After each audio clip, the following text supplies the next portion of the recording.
Yes, hello guys. Welcome again to my channel. This is our guitar na ating inaayos sa ngayon. No? So dito ko na lang inayos sa bahay. So masyado kasing maulan, pupunta pa ako kung saan. So ito ay madali lang naman. Yung madali lang naman kasi magpapalit tayo ng saddle sa kanat niya. Paano ba pagpalit ng saddle sa kanat? 'Di ba? Kapag gusto nyo na kayo lang, so madali lang naman. At kapag ginawa nyo 'yon, madali lang naman. So papalitan natin siya ng knot and saddle and then bridge spin. Yung bridge spin na ipapalit natin ay rosewood. Ayan, 'di ba? Rosewood, nabili natin, ito yung barcoded niya, yung ano niya. So nabili natin to, itong rosewood na to. So ito ang ilalagay natin dun sa bridge spin. Tapos ang ilalagay natin ay bone na saddle. At syempre itong bone nut. Yan. Para at least balance sila. Kasi yung dating nakalagay dito ay plastic ito. Plastic. So, inano nga nila eh. Ano siya eh. Para siyang upgraded. Upgraded. Parang tinaasan nila nilo. Inanuhan nila oh. Diba? Ayan. Pinatungan pa. Pinatungan nila ng another plastic. Para ano. So papalitan natin. At gagawin nating sulid. Ayan. Ito yung sulid na bone.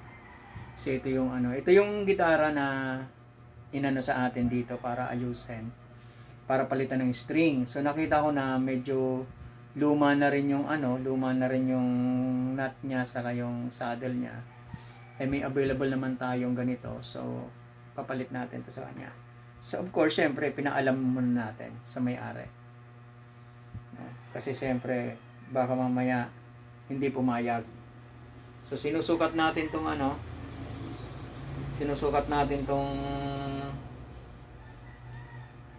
taas nitong niya, nut niya, hoping na magkasya siya.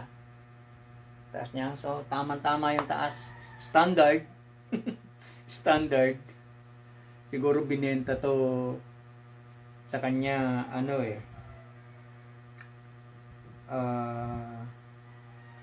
inalis yung original. Malamang. So, yun, lilihain lang natin ng konti para at least magkasya siya dun sa para hindi na natin pukpukin kasi baka mabiyak eh. Fragile naman crispy itong itong bone. Pero mayroon naman tayo ritong gamit. Ayan, kinuha ko yung mga gamit ko doon.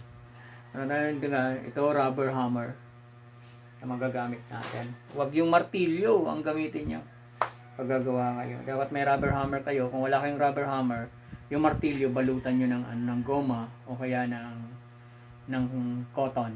Yun, ng damit nyo. Yun ang gamitin nyo. Huwag yung direktang bakal sa isang bagay. Sigurado crack ang lahat ng pupukpukin nyo. Okay, so ito ngayon ang ano natin, pagpapalit kasi papalitan natin siya ng string.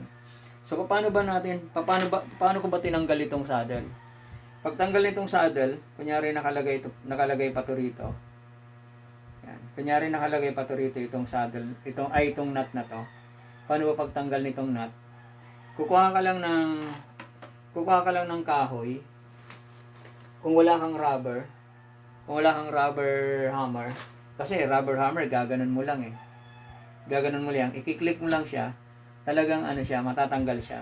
Pag ganon. I-click mo lang siya pag ganon. Yan, matatanggal siya. So wag mo siyang ipa-plies. Kasi pag grinip mo yan ng plies, basag yan.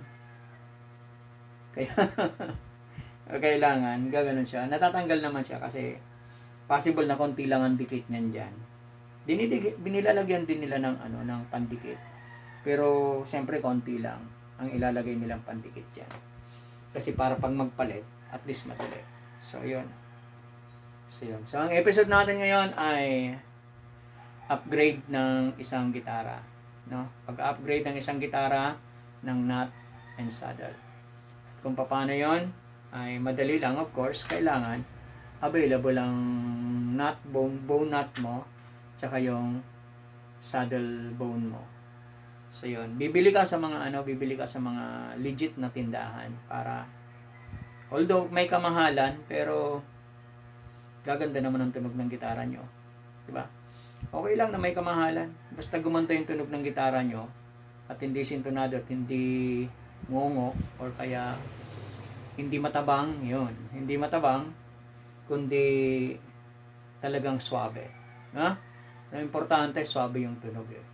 Kasi lalo na kapag ginagamit mo sa yung mga lalaki, no? Kapag ginagamit mo na para tugtugan ang iyong minamahal, kailangan swabe ang sound. At sa mga babae naman na mahilig mag-gitara, kailangan swabe at napapabilib nyo kayong mga lalaki. Do you know that? Yan. Kaya importante, napakaganda. Or kung wala man, ano kayo ng luthier. Okay? So God bless. Hoping ay natutunan tayo.